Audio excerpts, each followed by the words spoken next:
Agnar Joensen from Oilwind, welcome to the show. Thank you. You have a business in Miðvági in the Faroe Islands. Yes. Located in the middle of nowhere. And you export tools for fishing all around the world. Correct. Tell us, how is this business operating? There's a whole lot of things that we could share here, and let's just get started. Yeah. The thing is, it's not like we're that many people and that we have, let's say, a big number of people trying to run this entire operation, but we have a couple of people, very talented, and we work a lot cross-functionally. And due to the nature of how business usually takes place nowadays, through online meetings, conferencing, emails, all of that good stuff, we have access to markets across the world. Yeah. And it's exciting, to be honest. I think the work that we do, the type of work that we do, developing, designing and making and building fishing equipment, is a very rewarding work, because you get in touch and connect with fishermen across the world, ranging from Argentina and Chile all the way to Kamchatka in Russia, and to New Zealand, and all the way across to Alaska. Just mention a country that has seashore, and we've likely had contacts there, and likely have sold equipment there. Yeah. So it's the world is much smaller now than it used to be. Yeah. Well, if you go back to what it used to be, Oilwind is an old company. It's been going on for generations, and the Faroe Islands is a fishing, and now it's a aquacultural country as well. But it's a country with a rich fishing history. Could you go back, like, just briefly, and talk about how your company, how Oilwind started, and how is it that it's not only in the Faroe Islands, but as you mentioned, it's all around the world with your fishing equipment? So, if we look a bit back into our history, Oilwind is a family-run business. It's been in the family now for more than 100 years, and there have been a lot of very talented people working in that company through the years. And we've had peaks in our history, and then we've had slopes. There have been some good times and some bad times. But Oilwind, which is also called J.K. Joensen, is a business that has been working alongside of the development that has been happening in the Faroe Islands within the fishing industry. Yeah. So when fishermen started using jigging machines or manual reels, and then they transitioned to hydraulic reels, and then later on electrical reels, Oilwind was a partner to the fishing industry in developing these machines and these products that fishermen used. And for trawling and other types of fishing methods, Oilwind was always in those, let's say, in that market and operating in that market. And we also transitioned into other sectors that we have now discontinued. And nowadays we're focusing exclusively and primarily on smart and developed, let's say, advanced fishing tools and fishing equipment for longline fishermen, but also jig fishing. And this is what we export. So looking back, it's exciting to see. Let's say there's a degree of let's say we show respect to our history, and we honor that history, to be in the Faroe Islands, to be in an environment where these values, the values of the fishermen and that industry and that way of life, is very much held in respect. I would say so. And that puts us in a particular position when we then export our products and talk to fishermen elsewhere, that we can actually relate to them, and we can actually speak within their own culture sets and their own environment, and be able to understand their backgrounds to some degree, actually to a much better degree than some of our partners abroad are able to. And that has to do with the fact that we are based on the Faroe Islands, and we work closely with fishermen also here. Yeah, we can see your friend Chris on this photograph. This is a jigging reel. Yes. And you have long lines, and those are perhaps your main products. How is the development of say these fishing equipments against what it used to be? How are these? have they been proven over time? How these are electrical, yeah? That's correct. And how is the product? Is it working well? So this is, of course, a much more advanced product when compared to the traditional method. Like if you go back to artisanal fishermen, and that could be on the African continent, and you could go to different places in Asia, and even among the Inuits in Alaska, in some cases you will find a artisanal way of fishing where you do a lot of it by hand. This is often not a bigger commercial scale fishery nowadays, but it is a way of catching fish for their own livelihood and their family's livelihood, and selling it to the local communities. In the Faroe Islands, we started then using manual reels, and yet they would be operated by hand. And after that, we went into hydraulics, or air pressure was even for one season used for a period of time, used for operating these machines.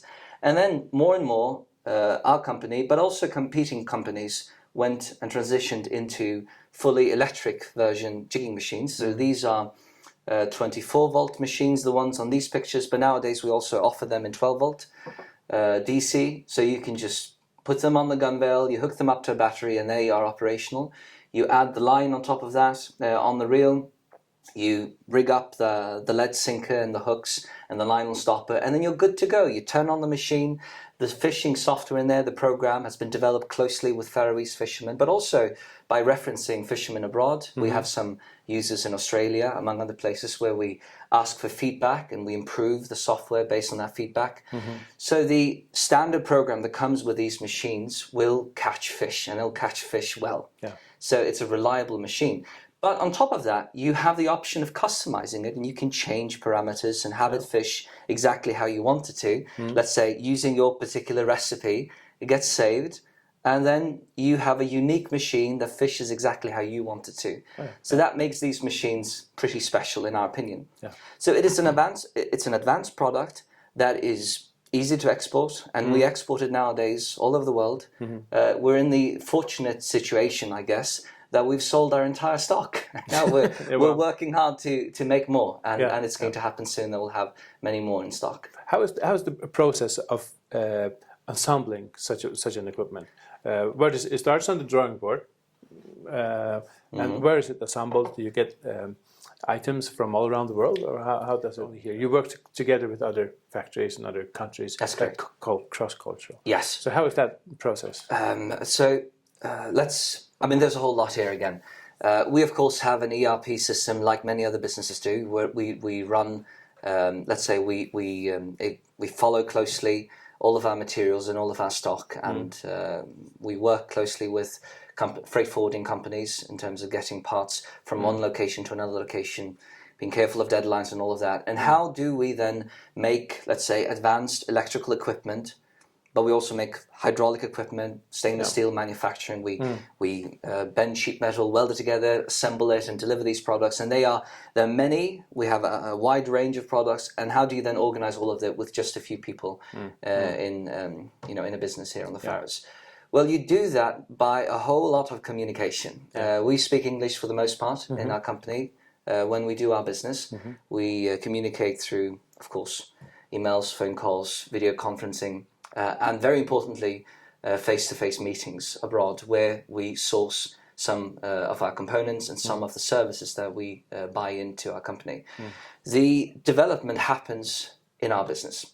So by that I mean that the original rights and the unique ideas and the implementation of these ideas into technical drawings, sketches, prototypes, etc., etc., etc., that is all done in-house, and sometimes we also have outside consultants that provide expertise within one field of that's one technical field, and then when combining, let's say, some feedback and some services from consultants with our own in-house expertise, which also varies a lot, we can then make these unique products.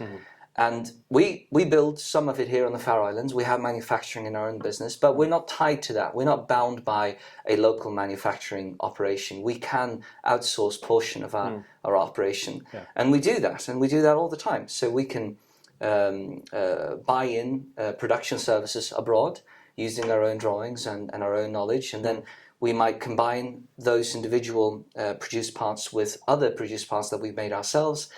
assembly can happen here or anywhere else. We're not tied or bound by, let's say, those fixed and often rigid manufacturing frames that manufacturing companies have. Yeah. So we can scale up, we can scale down, we can be flexible, and nothing has been more important than, especially like in the back view mirror through Corona, through COVID-19, flexibility has been a key issue. Key importance for businesses nowadays, that they can react quickly to the changing environment in the global marketplace. So that's been important to us. In terms of the global market, where you ship around, you export to all around the world. What is is there a special market where you find dear to you because maybe that's the first market you entered, and what are the growing markets in your view with your equipment? So I'm glad you brought that up. Firstly, and I want to emphasize this, we have a love for Greenland. Greenland to us is, I consider it almost like a second home. I know that may be stretching it. I haven't been there that often, but I have so much respect for our Greenlandic neighbors, our friends over there. And if it weren't for the Greenlandic fishermen and all of their knowledge and expertise and their experiences out at sea, I'm not sure where we would be at. They have been our reliable, let's say, feedback partners and loyal customers, and have been helpful in developing a lot of the products that we offer in our range. So that is a core market of ours, and we're well represented in Greenland, and we love visiting them and working with them. And we'll continue to do so as long as we're capable. So that's an exciting thing from our point of view when looking at our global markets. Having said that, we are positioned in a, you said nowhere, but it's in the North Atlantic Ocean. It's right smack in the middle between some big fishing countries like Norway, Iceland, and of course Greenland on that side. But you have the UK to the south, Scotland and Ireland and so on. And we have some connections there too. And it's interesting to have access to these markets because of them being relatively near. And we have partnerships in Norway, and we're developing partnerships also in Canada. I almost forgot Canada. So our friends in Canada, they are also important to us. So let's say that those are our core markets, the countries that are close to us. Denmark too, don't forget Denmark. But we also nowadays sell to other places in the world. We have some connections on the African continent. We also sell to East Asia, Australia, New Zealand, that area. We have friends in India and in the in that area, in the Persian Gulf, for example. So it's exciting to look out from the Faroe Islands and actually believe and see and experience that the world isn't that far away. You can, with the extremely talented freight forwarders on the Faroe Islands, get cost-effective quotes on freight to any destination around the world. You're not bound by the Faroese border, not at all, by any means or any stretch.